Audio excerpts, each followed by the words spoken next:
राधे दोस्तों, जय श्री कृष्ण। तो आइए श्रवण करते हैं कार्तिक मास महत्व कथा अध्याय 2।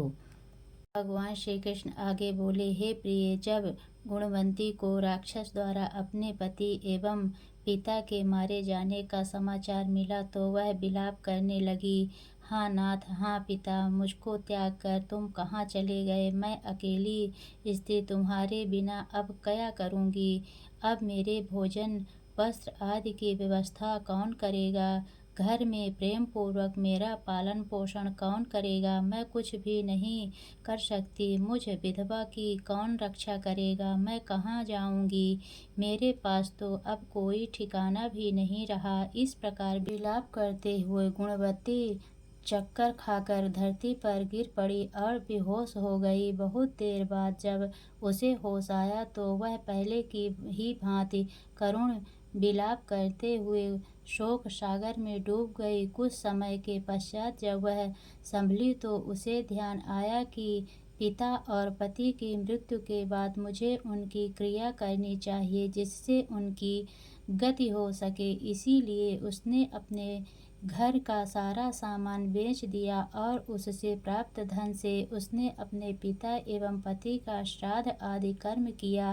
तत्पश्चात वह उसी नगर में रहते हुए आठों पहर भगवान विष्णु की भक्ति करने लगी। उसने मृत्यु पर्यंत तक नियम पूर्वक सभी एकादशियों का व्रत और कार्तिक महीने में उपवास एवं व्रत किए।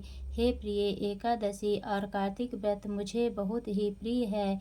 इनसे मुझे युक्त पुत्र तथा संपत्ति प्राप्त होती है। कार्तिक मास में जब तुला राशि पर सूर्य आता है तब ब्रह्म मुहूर्त में उठकर स्नान करने व व्रत व उपवास करने वाले मनुष्य मुझे बहुत प्रिय हैं, क्योंकि यदि उन्होंने पाप भी किए हों तो भी स्नान व व्रत के प्रभाव से उन्हें मोक्ष प्राप्त हो जाता है। कार्तिक में स्नान, जागरण, दीपदान तथा तुलसी के पौधे की रक्षा करने वाले मनुष्य साक्षात भगवान विष्णु के समान हैं। कार्तिक मास में मंदिर में झाड़ू लगाने वाले, आस्तिक बनाने वाले तथा भगवान विष्णु की पूजा करने वाले मनुष्य जन्म मरण के चक्कर से छुटकारा पा जाते हैं। यह सुनकर गुणवंती भी प्रतिवर्ष श्रद्धापूर्वक कार्तिक का व्रत और भगवान विष्णु की पूजा करने लगी। हे प्रिय, एक बार उसे ज्वर हो गया और वह बहुत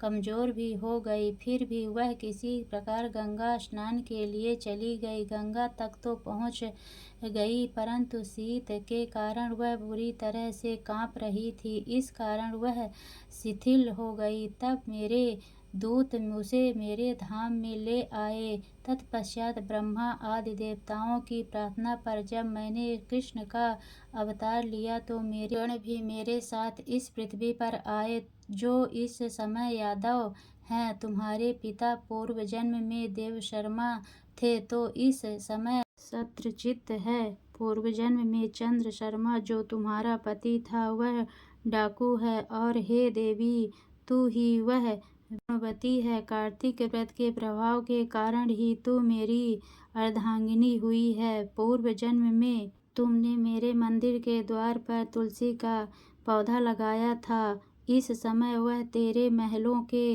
आंगन में कल्प वृक्ष के रूप में विद्यमान है। उस जन्म में जो तुमने दीप दान किया था उसी कारण तुम्हारी देह इतनी सुंदर है और तुम्हारे घर में साक्षात लक्ष्मी का वास है। चूँकि तुमने पूर्व जन्म में अपने सभी व्रतों का फल पति स्वरूप विष्णु को अर्पित किया था, उसी के प्रभाव से इस जन्म में तुम मेरी प्रिय पत्नी हुई हो।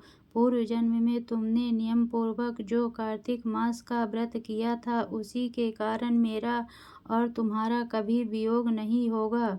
इस प्रकार कार्तिक मास में व्रत आदि करने वाले मनुष्य मुझे तुम्हारे समान प्रिय हैं। दूसरे जब तप, यज्ञ, दान आदि करने से प्राप्त फल कार्तिक मास में किए गए व्रत के फल से बहुत थोड़ा होता है, अर्थात कार्तिक मास के व्रतों का 16वां भाग भी नहीं होता है। इस प्रकार सत्यभामा भगवान श्री कृष्ण के मुख से अपने पूर्व जन्म के पुण्य का प्रभाव सुनकर बहुत प्रसन्न हुई। कार्तिक मास महात्म्य अध्याय 2 समाप्त।